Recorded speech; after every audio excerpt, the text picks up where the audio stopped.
आज से 33 साल पहले ये 21 मई 1991 की ही बात थी जब धनु नाम की सुसाइड बॉम्बर महिला ने राजीव गांधी को माला पहनाने के जस्ट बाद बटन दबाकर ऐसा खतरनाक बम ब्लास्ट किया कि देश के प्रधानमंत्री राजीव गांधी के साथ साथ आसपास के 15 लोगों की भी हत्या हो गई।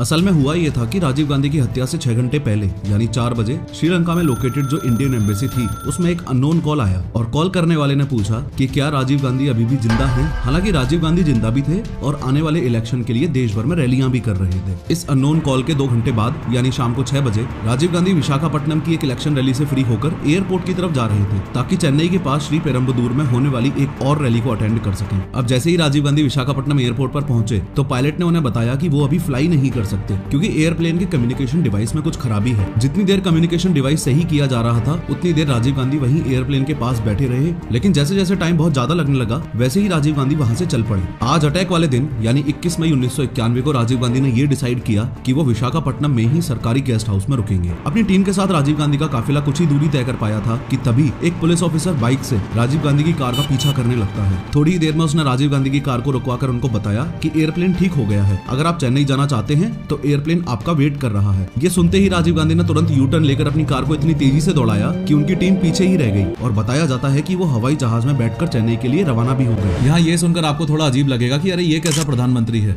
जो खुद ही गाड़ी भगा रहा है और वो भी इतनी तेज। तो जिन लोगों को नहीं पता उनको बता दूं कि राजीव गांधी ड्राइविंग और फ्लाइंग को लेकर काफी पैशनेट थे। सोर्सेस हैं कि वो अपनी गाड़ी खुद ही चलाते थे और इतनी ज्यादा स्पीड से भगाते थे कि कई बार उनकी सिक्योरिटी टीम तक पीछे रह जाती थी। कहीं जाते थे तो एयरप्लेन भी खुद ही उड़ा लिया करते थे। असल में राजीव गांधी एक ट्रेंड पायलट थे जिन्होंने साल 1970 में इंडियन एयरलाइंस में 5,000 रुपए पर मंथ सैलरी पर जॉब भी की थी और वो मोस्टली दिल्ली जयपुर रूट पर फ्लाई किया करते थे। खैर शाम 8:20 पर राजीव गांधी चेन्नई एयरपोर्ट पर लैंड कर जाते हैं और कांग्रेस वर्कर्स वहां पर उनका बढ़िया वेलकम करते हैं। इन सभी वर्कर्स में से बस एक इस लेडी को याद रखना, इनका नाम मरागतम चंद्रशेखर था। ये कांग्रेस पार्टी से थी, ये फॉर्मर मेंबर ऑफ पार्लियामेंट थी और इस रैली में राजीव गांधी को इन्होंने ही होस्ट किया था। इसके बाद एम्बेसडर कार से राजीव गांधी मरागतम के साथ उनकी कॉन्स्टिट्यूएंसी श्री पेरम्बदूर में एक इलेक्शन रैली को एड्रेस करने के लिए निकल जाते हैं। अभी चेन्नई एयरपोर्ट से राजीव गांधी का काफिला निकला है जो कि यहाँ से लगभग 33 किलोमीटर दूर श्री पेरम्बदूर के इस ग्राउंड तक आना है। हाँ, वही इलेक्शन रैली ग्राउंड जिसमें राजीव गांधी की एक सुसाइड बॉम्बर के द्वारा हत्या होने वाली है। राजीव गांधी के इस ग्राउंड में पहुंचने से पहले चलो हम इस ग्राउंड के लेआउट को समझने के साथ ही ये भी देख लेते हैं कि राजीव गांधी कहां से होकर जाने वाले थे और क्या क्या करने वाले थे। ये वो पूरा ग्राउंड है जहां इलेक्शन रैली ऑर्गेनाइज्ड की गई है। इस ग्राउंड में यहाँ पर वो स्टेज है जहां से खड़े होकर राजीव गांधी लोगों को संबोधित करेंगे। स्टेज तक चलकर आने के लिए बीच में ये रेड कारपेट एरिया है। स्टेज के पास ही रेड कारपेट एरिया के इस तरफ ये लेडीज सेक्शन है और स्टेज से कुछ दूरी पर रेड कारपेट एरिया के अपोजिट डायरेक्शन में यहाँ पर ये वो सेक्शन है जहाँ राजीव गांधी के स्वागत के लिए लोग खड़े होने वाले हैं। इस स्टेज के बिल्कुल सामने 100 मीटर की दूरी पर ये राजीव गांधी की माँ यानी इंदिरा गांधी की ये बड़ी कार्डबोर्ड वाली मूर्ति है। ओवरऑल इस प्रोग्राम की प्लानिंग कुछ इस तरीके से की गई है कि जब राजीव गांधी यहाँ पहुंचेंगे तब सबसे पहले वो इंदिरा गांधी की मूर्ति को माला पहनाएंगे। उसके बाद इस बेम्बूज की बैरिकेडिंग के बीच मौजूद इस रेड कारपेट एरिया में उनका वेलकम किया जाएगा। आफ्टर दिस वो सीधा मंच पर जाकर भीड़ को एड्रेस करेंगे। याद है मैंने आपको एक लेडी मरागतम के बारे में बताया था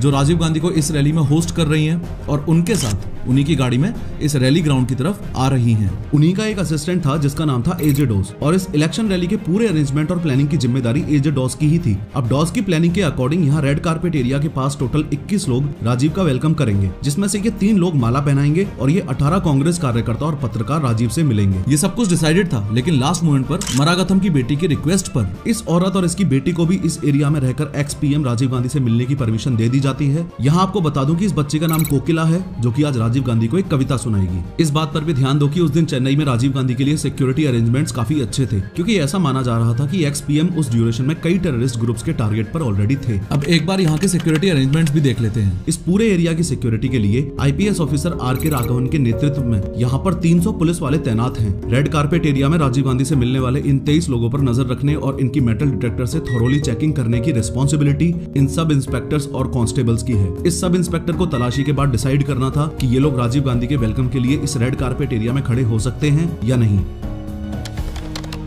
अभी रात के 9:30 बज रहे हैं। राजीव गांधी को देखने के लिए यहाँ भारी भीड़ जमा हो चुकी है और सभी उनका बेसब्री से इंतजार कर रहे हैं। लेकिन दिक्कत वाली बात यह है कि आज इस भीड़ में 5 लोग ऐसे भी हैं जो नहीं होने चाहिए थे। जिनका सिर्फ एक मकसद है, कैसे भी करके राजीव गांधी की हत्या करना। इन पांचों में से 3 लेडीज हैं और 2 जेंट्स हैं। दोनों जेंट्स यानी कि ये शिवराजन और हरिबाबू पत्रकारों के भेष में इस वेलकम सेक्शन एरिया में खड़े हुए हैं। तीनों की तीनों लेडीज यानी नलिनी, धनु और सुभा यहाँ वेलकम सेक्शन एरिया के साइड में खड़ी हुई हैं। इन तीनों में से नलिनी तो इस साजिश में सिर्फ एक हेल्पर है। दिक्कत वाली बात थी इन दोनों की। ये दोनों धनु और सुभा सुसाइड बॉम्बर्स हैं। इन्होंने अपने कपड़ों के नीचे बॉम्ब जैकेट पहनी हुई है जो इन बटन्स की मदद से ब्लास्ट